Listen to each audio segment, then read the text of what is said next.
샬롬, 오늘은 7월 17일 목요일입니다. 우리는 오늘부터 예레미야 말씀을 통독하게 됩니다.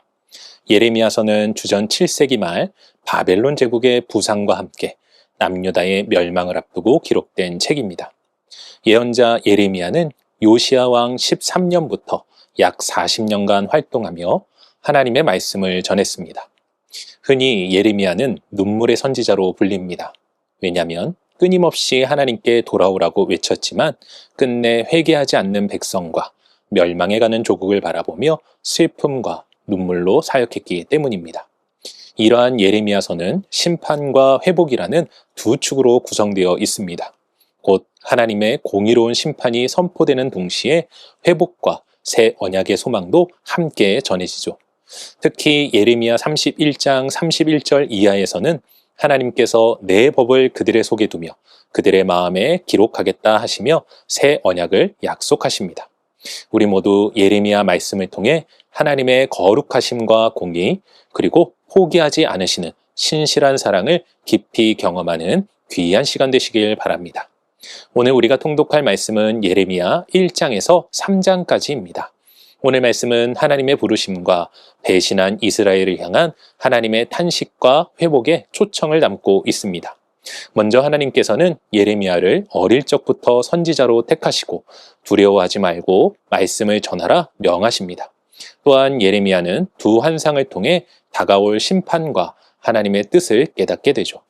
이어서 하나님은 우상을 쫓아 음란하게 떠난 이스라엘과 유다의 죄악을 책망하시며 마치 남편을 배신한 아내처럼 하나님을 버린 이 백성을 향해 애끓는 마음으로 돌아오라고 부르십니다. 그러면서 회개하는 자들에게는 기꺼이 용서하시고 다시 회복하시겠다는 하나님의 극진한 사랑과 은혜가 선포됩니다.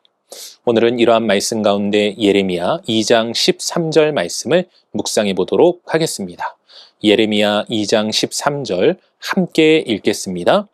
내 백성이 두 가지 악을 행하였나니 곧 그들이 생수의 근원되는 나를 버린 것과 스스로 웅덩이를 판 것인데 그것은 그 물을 거두지 못할 터진 웅덩이들이니라. 아멘. 오늘은 제헌절입니다. 우리나라가 헌법을 제정한 날이죠.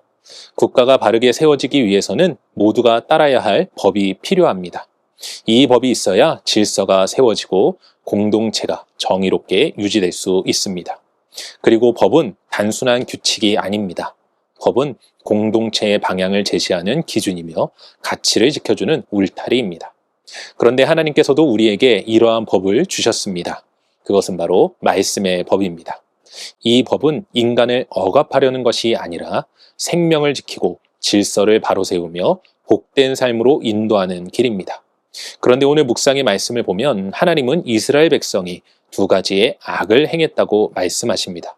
그 첫째는 생명의 근원이신 하나님을 버린 것, 둘째는 스스로 터진 웅덩이를 판 것입니다.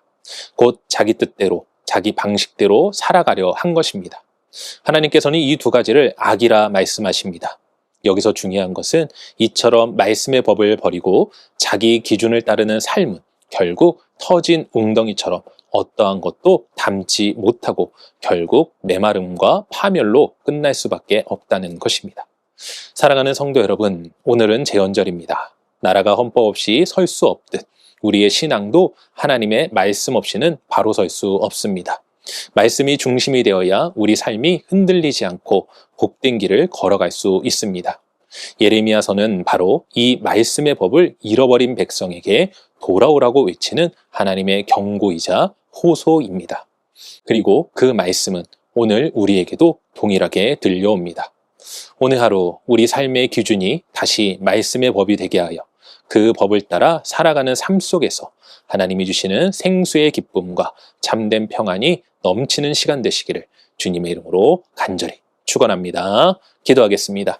사랑과 은혜가 충만하신 아버지 하나님 감사합니다. 오늘부터 우리는 예레미야 말씀을 통독합니다. 예레미야 말씀 속 하나님의 경고와 부르심을 우리가 깨닫게 하시고 특별히 우리가 말씀의 법에 따라 살아감으로 하나님께서 채우시고 공급하시고 역사하여 주시는 은혜를 충만히 누릴 수 있도록 오늘도 도우시고 함께하여 주시옵소서. 우리의 생명과 은혜와 능력이 되어주시는 하나님을 찬양하오며 이 모든 말씀 우리 주 예수 그리스도의 이름으로 기도합니다. 아멘.